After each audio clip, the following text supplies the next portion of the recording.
안녕하세요. 옛이야기입니다. 오늘도 와주셔서 감사합니다. 옛이야기 채널은 사연 읽어주는 남녀 채널에서 지금은 삭제되어 들을 수 없는 21년도에 소개해드린 사연 중 베스트 사연만 뽑아 다시 읽어드리는 채널입니다. 구독과 좋아요 부탁드리며 오늘의 사연 바로 시작하겠습니다. 안녕하세요. 전 강원도 강릉에서 태어났습니다. 평범한 가정의 남매 중 첫째 딸이었고요.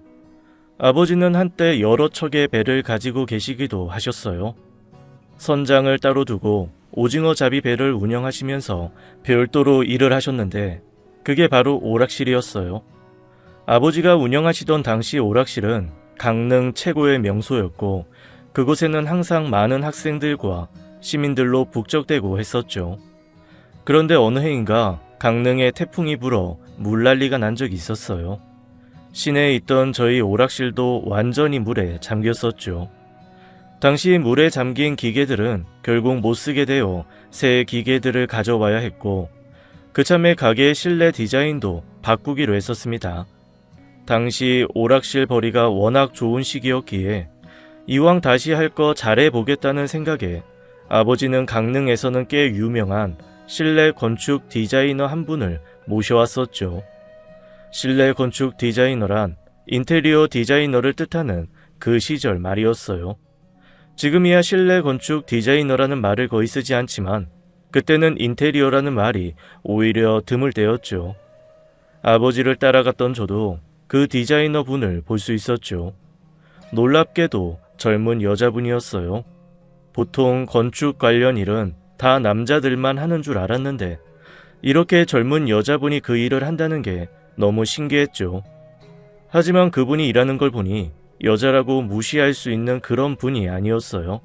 일단 박스에서 새로운 가게 디자인 조감도를 꺼내 보여주는데 우와, 이건 마치 헐리우드 SF 영화 속에 나오는 세트처럼 오락실을 디자인해 놓은 것이었어요.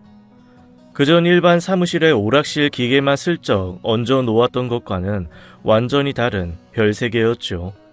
그게 너무 신기해서 공사하는 내내 자주 가게로 가서 공사 모습을 보고는 했어요. 그 공사를 진두지휘하시는 그분의 모습이 너무 멋있더군요. 그때 결심을 했습니다. 나도 크면 인테리어 디자이너가 되겠다고요. 그래서 전 서울에 있는 모 대학 실내 건축학과에 진학을 했고 졸업과 동시에 전문 인테리어 회사에 들어가게 되었습니다. 많이들 인테리어 회사에서 집이나 식당, 사무실 같은 인테리어 일을 많이 하는 걸로 아시지만 제일 많이 하는 일은 상업 공간 설계입니다. 주로 백화점에 있는 매장들의 인테리어를 하는 일이 제 주업이라는 거죠. 일정 수준 이상의 큰 인테리어 회사 입장에서는 사실 가끔씩 들어오는 고급 주택이나 식당 같은 것보다는 정규적으로 일을 할 수 있는 상업 공간 일을 훨씬 선호하고 이를 중요하게 생각합니다. 그런데 이게 아쉬움이 좀 있어요. 대개 상업 공간은 그 디자인이 각 브랜드 회사에 컨펌을 득해야 하고 거기에 맞게 일을 해야 하거든요. 독창적인 자신만의 작품을 만들기는 어렵다는 이야기예요. 제 꿈은 저만의 공간을 설계하고 시공해 작품으로 인정을 받고자 했던 거였습니다. 가끔 잡지나 TV에 나오는 그런 공간들 아시죠? 보기만 해도 감탄을 자아낼 수 있는, 한마디로 그런 공간을 맡아 일할 기회는 회사에서는 거의 없다는 겁니다.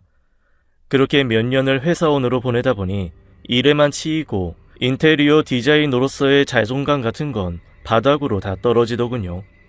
그렇게 지쳐 있을 때 한 남자를 만났어요. 한 대기업 연구원으로 일하고 있는 사람이었어요. 반듯하고 바른 사람이었죠. 처음에는 공대 출신의 아재 개그만 날리는 등 좀 답답하고 재미가 없는 사람이라 별로라 생각했는데 어딘지 기댈 수 있는 안정감이 있는 사람이었어요.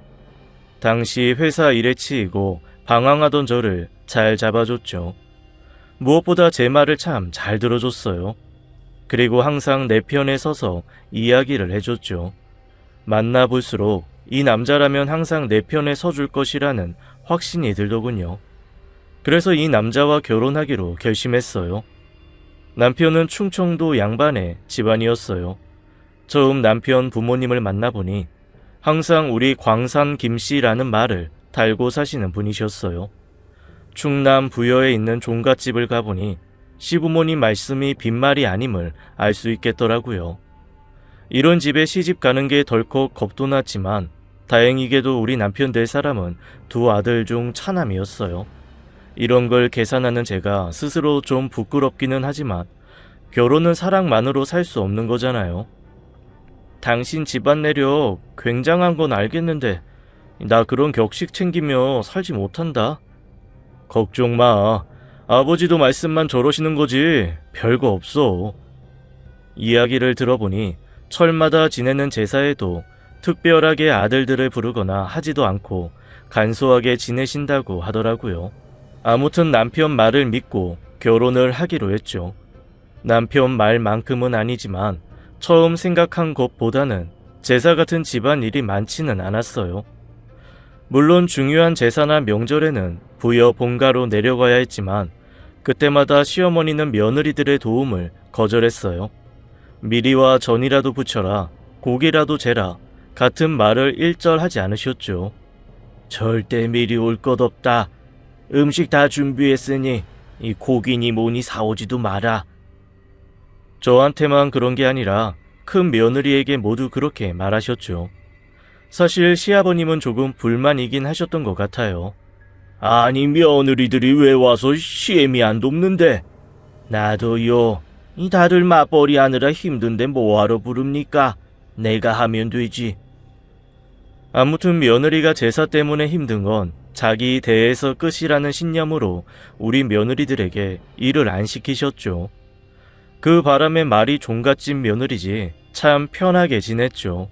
명절 때 내려가면 시어머님이 해주시는 맛난 음식과 술을 마시고 그저 설거지 정도 도와주면 되는 거였으니까요. 시어머니의 음식 솜씨는 대단하셨어요. 어머님은 어쩜 그렇게 음식 솜씨가 좋으세요? 라고 물으면 내 솜씨가 아니라 우리 집안 솜씨지. 음식의 맛은 그 기본이 장에서 나오죠. 종갓집들은 다 그 집마다 장을 담는 비법들이 있어요. 그걸 큰 며느리셨던 시어머니가 물려받으신 거죠. 장뿐이 아니었어요. 시어머님은 제사상에 올라오는 술도 직접 담그셨어요. 가문 대대로 내려오는 비법으로요. 순쌀로 담은 약주는 우리가 일반적으로 알고 있는 청아나 백화수복 같은 술과는 비교도 되지 않게 깊은 맛을 냈습니다. 술을 잘하지는 못하지만 제가 보기에 시어머님의 술은 정말 남달랐어요. 그래서 술 담그는 법을 좀 배워볼까도 생각했는데 어머님이 말리셨죠. 그거 너무 힘들다. 너 다 애 키우면 그때나 한번 생각해보자. 라고 하며 저를 오히려 말리셨어요. 쌀만으로 만드는 전통술이 흥미로워 어떻게든 배우고 싶었지만 그때 저도 아이를 임신하다 보니 기회를 놓쳤죠. 그렇게 세월은 빠르게 흘러갔어요. 이제 그때 태어난 제 첫아이가 초등학생이 되었을 때였어요. 우리 시댁 집안에도 많은 변화가 있었죠. 시댁이 보유한 땅이 부여시 안으로 편입이 되면서 값이 많이 뛰었던 거죠. 땅값이 뛰자 그동안 의좋게 지내던 남편과 시아주버님의 관계가 금가기 시작하더군요. 특히 사업을 하고 계시던 시아주버님은 그 땅을 처분해 자신의 사업 자금으로 쓰려고 혈안이 되어 있었고 어떻게든 아버님을 설득하기 위해 뻔질나게 본가를 드나드시는 것 같았어요. 분위기를 보니 아버님은 이미 아주버님에게 그 땅을 줄 생각을 하고 계셨어요. 이유는 바로 그 집에 있는 손자들 때문이었죠. 시어머님은 그러지 않으셨지만 시아버님은 손자를 못 낳는 저와 제 남편을 탐탁하지 않게 생각했어요. 명절 때 내려가면 항상 손자들만 반기시고 손녀인 저희 딸에게는 눈길 하나 주지 않으셨죠. 어느 순간 손자를 낳지 못한 저를 죄인 취급까지 하시고요. 결국 그 땅을 큰 아들에게 주겠다고 대놓고 선언하셨어요. 나 죽으면 누가 내 제사 지내주겠냐? 우리 장손밖에 더 있어. 이런 말을 하시면서요. 시어머니는 그러면 안 된다고 반대하셨지만 이번 시아버님의 고집만은 꺾지를 못하셨어요. 이런 와중에도 제 남편은 독야 청청하기만 했어요. 공대생의 연구원이었던 만큼 아버님의 재산에 대해서는 일체 관심을 두지 않았습니다. 적은 재산도 아니기에 저도 말을 했어요. 당신은 왜 가만히 있어? 당신도 아들이니까 권리 있잖아. 가서 말씀드려. 그거 없으면 우리가 못 살아. 형님 요새 사업 힘들어. 그 땅 우리보다 훨씬 필요하다고. 그냥 이렇게 말을 하고 마는 거예요. 제 속은 부글부글 끓었지만 본인이 그러니 어쩌겠어요. 결국 그 땅은 큰 아주버님의 사업 자금으로 들어가고 말았죠. 그리고 나서 얼마 후 시 부모님은 시골 종갓집을 비우시고 시 아주버님 댁으로 들어가셨어요. 작지 않은 돈을 미리 물려주신 셈이니 그 정도는 해드리는 게 당연한 거겠죠. 그런데 거기까지는 괜찮은데 형님의 이 말은 서운하더군요. 어머님 아버님 우리가 모시니 두 분 생활비는 보태야지 라면서 노골적으로 돈을 요구하시는 거예요. 그것뿐이 아니었어요.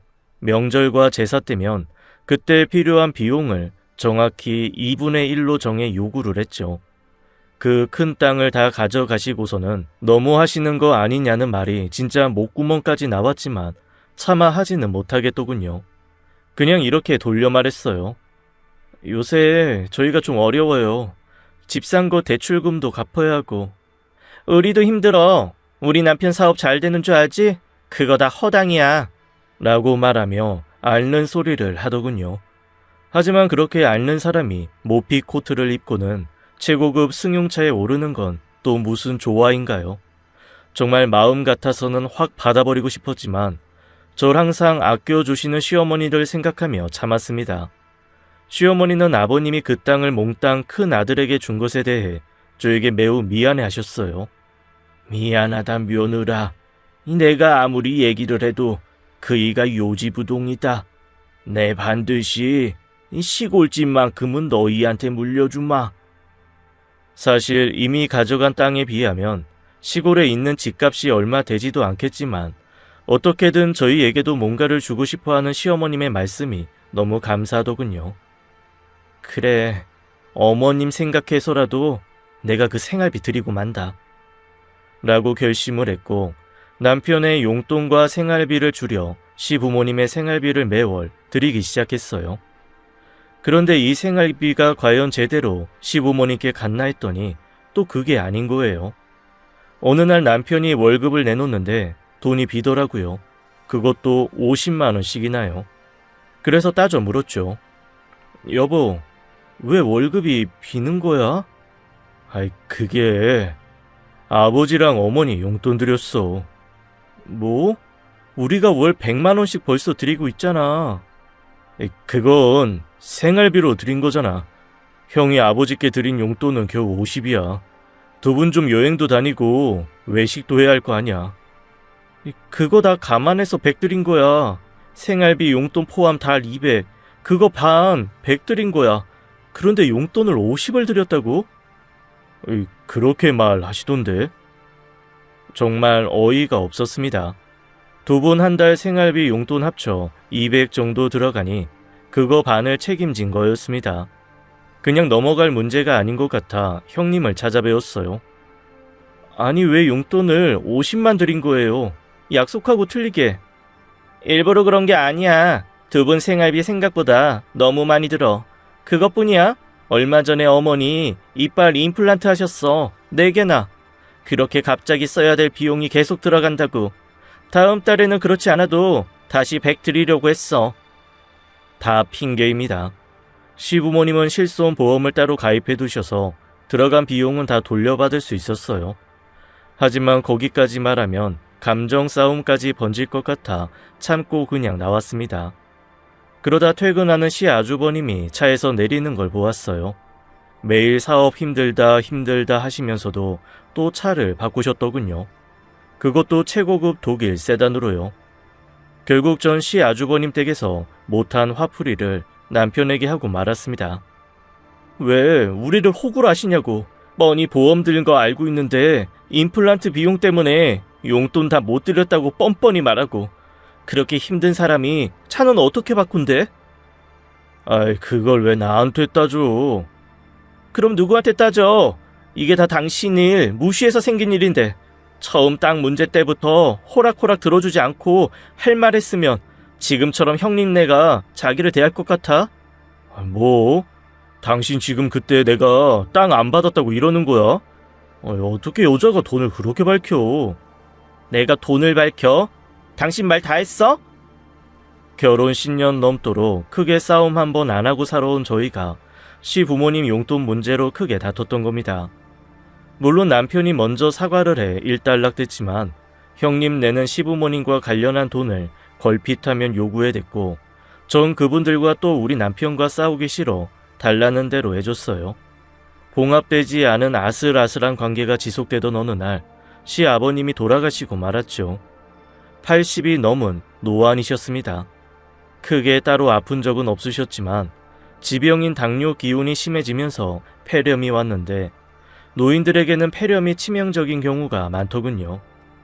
가족들의 슬픔 속에 시아버님을 선산에 안치하자마자 문제가 또 생기더군요. 아버님의 유산 문제였어요. 사실 아버님 유산 중 가장 큰 부분이던 땅을 이미 처분했기에 남은 유산은 많지 않았어요. 오래전 들어두신 예금과 보험금, 그리고 시골에 있는 집 정도였죠.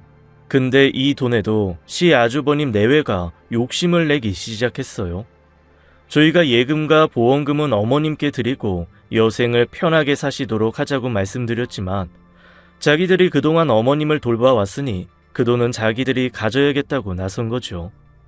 이번에는 남편도 화를 내더군요. 자기 몫은 한 푼 받을 생각 없지만 왜 어머님이 법적으로 정당히 받을 돈까지 건드리려 하냐며 자기 형에게 호통을 쳤어요. 그동안의 행실로 봐서 시아주버님 내외가 그 돈을 가져다 어머니를 위해 쓸 리가 없다는 걸 확신했기 때문이죠. 하지만 그래도 법정까지 가지는 않았습니다.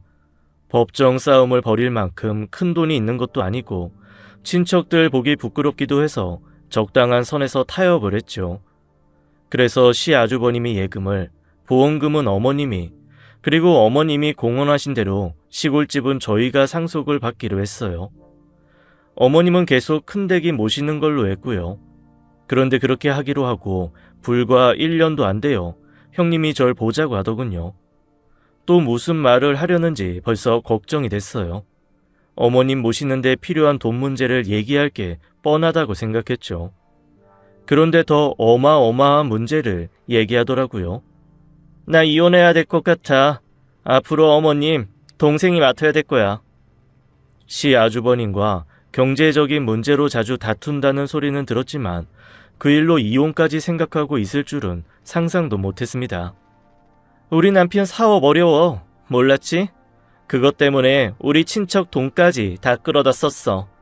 이대로 살았다가는 다 죽어. 그래서 갈라서기로 했어. 아이들은 내가 어떻게든 키우겠지만 어머님까지 돌볼 순 없잖아? 아니, 남편이 어렵다는 이유만으로 이혼을 한다는 게 이해가 가지 않더군요. 정말 그 문제만이냐고 물었지만 더 이상 할 말이 없다며 형님은 자리를 떴습니다.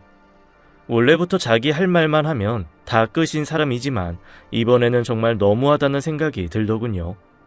물론 힘든 상황이 된다면 당연히 저도 시어머니를 모셔야 되겠죠. 하지만 이렇게 일방적인 통보는 말이 안 된다고 생각했어요. 그래서 정말 무슨 이유로 이혼을 하는지 남편에게 알아보라고 했습니다.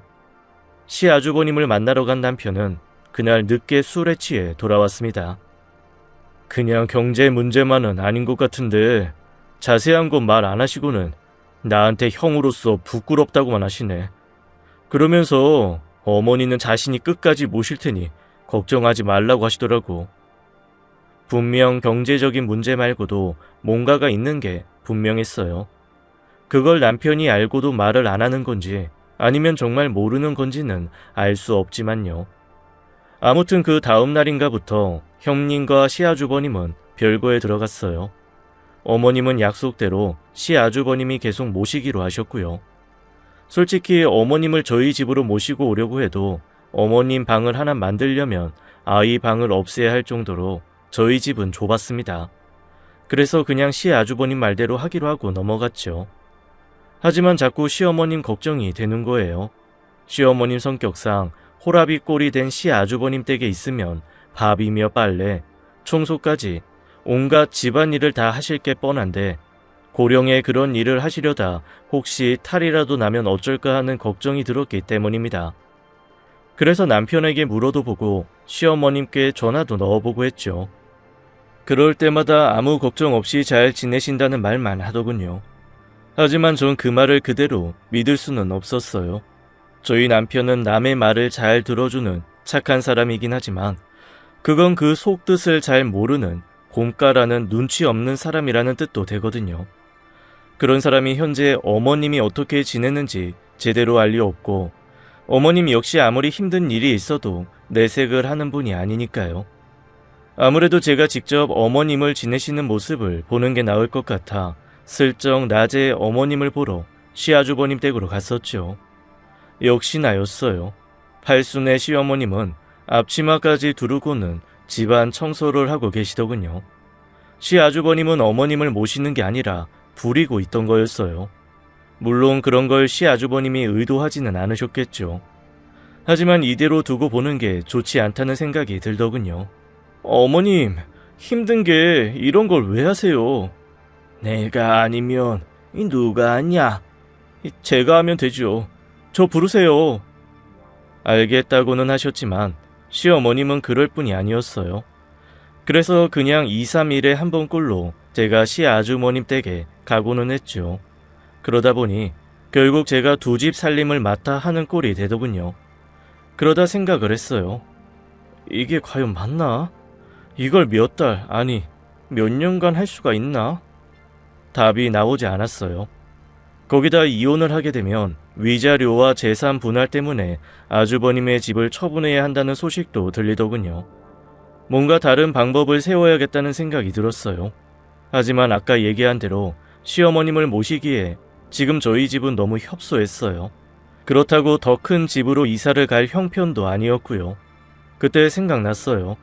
어머님이 물려주신 시골 종갓집이. 그래, 그리고 가서 사는 것도 방법일 거야. 고민 끝에 남편에게 말을 꺼냈어요. 나 애기랑 어머님 모시고 시골 내려가서 살까? 무슨 소리야? 그럼 난 어떡하고? 주말 부부 해야지. 하지만 방법이 없잖아. 아주버님 집도 팔아야 되는 상황이고 그렇게 되면 우리가 모셔야 되는데 지금 집에서 무슨 수로 어머님을 모셔. 그리고 나 서울 사는 것도 이제 지겹다. 어머님 집 경치 좋잖아. 우리 딸 더 크기 전에 진짜 전원 생활이 뭔지도 보여주자. 그렇지 않아도 그때 전 서울 아파트 생활이 지겨웠었어요. 원래 제가 서울 사람도 아니잖아요. 제 전공 실력을 발휘해 인테리어만 제대로 하면 큰돈 들이지 않고도 부여의 시골집을 근사한 개량 한옥으로 만들 자신이 있었거든요. 남편도 처음에는 완강히 반대했지만 결국 제 말을 들어주더군요. 물론 어머님도 내 편에 서주시지는 않았어요. 나한테 얹혀 살 생각 없다면서 버티시더라고요. 시골집에는 자기 혼자 내려가 살겠다고요. 하지만 전 물러나지 않았어요. 저 옛날부터 시골에 살고 싶었어요. 저 강릉 출신이잖아요. 그럼 강릉 가서 살아. 이 부모님 근처에서 괜히 시어머니 모신다고 그러지 말고. 에이, 강릉 싫어요. 제가 물을 무서워하거든요. 아이, 물가에서 자란 사람이 물이 무서워? 물가라뇨. 전 시내에서 자랐어요. 그렇게 말하면서 어머니를 설득했죠. 진짜 물이 무섭냐고요? 저 바닷물에서 수영 배웠어요. 물속에 들어가면 1시간이고 2시간이고 떠 있을 수 있어요. 아무튼 전 그렇게 아이와 시어머니를 모시고 시골에 내려갔어요. 낡은 집은 제가 원하는 것만큼 다 고치지는 못했지만 남들이 보기는 충분히 예뻤나 봐요. 집 앞에서 빨래를 널다 보면 밖에서 저희 집을 핸드폰 카메라에 담는 사람들이 자주 보이는 걸 보면요. 80이 넘으셨지만 시어머님은 여전히 총명하고 부지런하셨어요. 내려온 첫 가을 김치를 담그시더라고요. 워낙 김치나 장을 잘 담그시는 분이니 이 기회에 제대로 배우기로 했죠. 예전 같으면 자기가 혼자 할 테니 빠져 있으라고 하실 어머니가 김치 담그는 법을 자세히 알려주시더군요. 잘 배워도 가르쳐 줄 수 있는 날도 많이 남지 않은 것 같으니. 시어머니의 그 말이 왜 그렇게 울컥하는지. 왜 그런 말씀하세요? 이렇게 정정하시면서. 정정해도 언제 갈지 모르는 게 인생이여. 네 시애비 봐라. 그리 말하는 시어머니의 뜻을 알기에 정말 열심히 김치 담그는 법을 배웠습니다. 고추장과 된장 담그는 법도 마찬가지이고요. 그리고 대망의 광산 김씨 집안에 가양주 담는 법을 배우기 시작했어요. 술을 담는 원료는 여러 가지가 있어요. 볼이나 메가로 담는 술은 맥주가 되는 거고, 포도로 술을 담그면 포도주가 되는 거죠. 우리의 전통 술을 쌀로 빚어요. 쌀을 발효시켜 거르지 않고 탁하게 먹으면 탁주라고도 불리는 막걸리가 되고, 그걸 맑게 거르면 바로 약주가 되죠. 그리고 이 술을 끓여서 증류를 하면 바로 소주 혹은 증류주라는 높은 도수의 독주가 되는 거예요. 곡물을 술로 발효시켜주는 건 곰팡이인 누룩이 하는 일이죠. 그런데 이 누룩이라는 게 지역별로, 아니 집별로 나오는 누룩이 달라져요. 부여에 있는 집 서늘한 창고에서 배양되는 누룩은 거기만 있는 거예요. 그 누룩을 서울로 가져가 술을 빚어도 그 맛이 안 나와요. 전 어머님이 본인의 시어머니에게 배운 그대로 그 집 창고에서 배양된 누룩과 지역 최고의 명쌀로 술을 만드는 과정을 배웠어요. 그동안 그저 말로만 들었지만 정말 이 일이 보통 일이 아닌 거예요. 그야말로 장인이 할 만한 일이랄까요. 물론 술의 맛은 그만큼 훌륭했고요. 전 시어머니의 이 술이 그냥 우리 제사상에만 올라가는 게 너무 아쉬웠어요. 이 술을 널리 알릴 방법이 없나 고민을 하고 인터넷을 뒤져보니 전통주를 만드는데도 명인이라는 게 있더라고요. 그래서 수소문에 그걸 지정하는 기관에 어머님의 술을 들고 갔죠. 술의 맛을 보고 만드는 과정을 들은 담당자가 이 정도의 술이라면 전통주 명인 선정이 가능할 것 같다고 하더군요. 무엇보다 어머님이 기뻐하시더라고요. 그저 당신께서 당신의 시어머니에게 꾸짖음을 들으며 배운 술 빚는 법을 나라까지 인정해 준다니 감회가 남다르신 거였죠. 명인이라는 호칭을 아무에게나 주는 건 아니니까요. 전 어머님의 술을 지키기로 했어요. 아까 말씀드린 것처럼 이 술은 저희 집안의 술이고, 이 술을 만드는 누룩은 바로 부여의 이 집에서만 나와요. 전 이곳 누룩을 이용해 어머님의 전통주를 좀 더 대량 생산할 수 있는 시설을 마련하기로 했어요. 돈은 명인으로 선정되어 시와 도에서 지급한 지원금에 저와 어머니의 사비를 더해 전통의 방식을 해치지 않는 선에서 크기를 확대했어요. 그리고 전 어머니가 만드는 술의 후계자가 되었죠. 물론 이 후계자도 나라의 지정을 받는 과정을 거쳐야 되고 적어도 5년 이상 꾸준히 이 일을 이어받아야 하지만, 저는 어머님 술이라면 그 이상의 시간을 투자해서라도 배워야 할 전통 문화라 생각했어요. 그렇게 술을 배운 시간이 벌써 5년이 흘렀네요. 처음 어쩔 수 없이 어머님을 모시려고 시골에 내려온 거였는데, 그것 때문에 오랫동안 손 놓고 있던 인테리어도 다시 해 그 집이 잡지에 오르고, 어머니의 술은 전통주로 지정되고 시어머니 본인은 전통주 명인까지 되셨네요. 물론 그 후계자는 저이고요.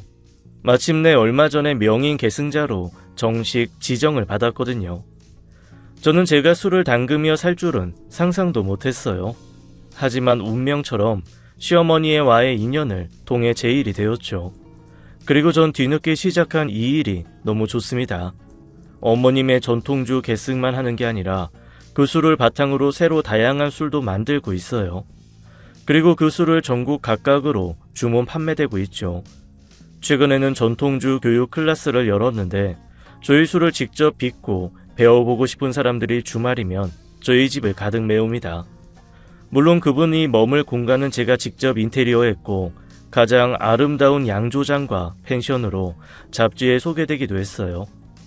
처음에는 그저 시어머니의 전통주를 알리려고 시작한 일일 뿐인데, 어느덧 여기서 나오는 수입이 남편의 월급의 몇 배가 되더군요. 시부모님의 전 재산 대부분은 시아주버님이 차지하고 저흰 그저 이 시골집 하나만 받았지만 결국 시댁의 제대로 된 유산은 다름 아닌 시어머니와 시어머니가 만드시는 술이었던 거죠. 시아주버님은 이혼 후 지금도 어렵게 살고 계세요. 가끔 남편이 용돈을 줘야 될 정도로요. 이혼한 형님은 재혼을 했다더군요. 역시 그냥 경제적인 문제가 아니었던 거죠. 남자가 생겼고 그 남자를 따라 갔던 겁니다. 뭐 경제적인 이유라고도 할 수 있었겠네요. 그 남자가 재력이 꽤 되었다니까요. 하지만 그 남자의 재력은 오래가지 못했나 봐요. 재혼 후 몇 년 되지 않아 완전히 거덜이 나고 쫓기듯 해외로 도망을 갔다는 걸 보면요. 시아주버님의 두 아들은 엄마를 따라가지 않고 한국에 남았습니다. 첫 아이는 취업을 준비 중이고 둘째는 군대를 막 제대한 상황이었는데 그리 형편이 좋지는 않더군요. 그렇다고 시아주버님이 형편이 좋은 것도 아니었고요. 그래서 제가 남편에게 말했습니다. 민삭이 민영이 일로 와서 제일 도우라고 하세요. 그 말에 남편이 깜짝 놀라더군요. 시아주버님 때문에 그렇게 속상해 놓고 그 아이들을 챙기는 게 이해가 되지 않았던 거죠. 그거 다 옛날 일이잖아. 그리고 아이들이 그런 것도 아니고. 고마워 여보. 남편은 그런 제가 너무 기특하고 고마웠는지 저를 꼭 안아주더군요. 그런데 그 품이 여전히 얼마나 따뜻한지 전 정말 좋은 사람이랑 결혼한 것 같습니다. 어머님은 여전히 건강하시지만 이제 술을 직접 담그시지는 않으세요. 이제 네가 다 알아서요. 솔직히 내가 명인이 아니요.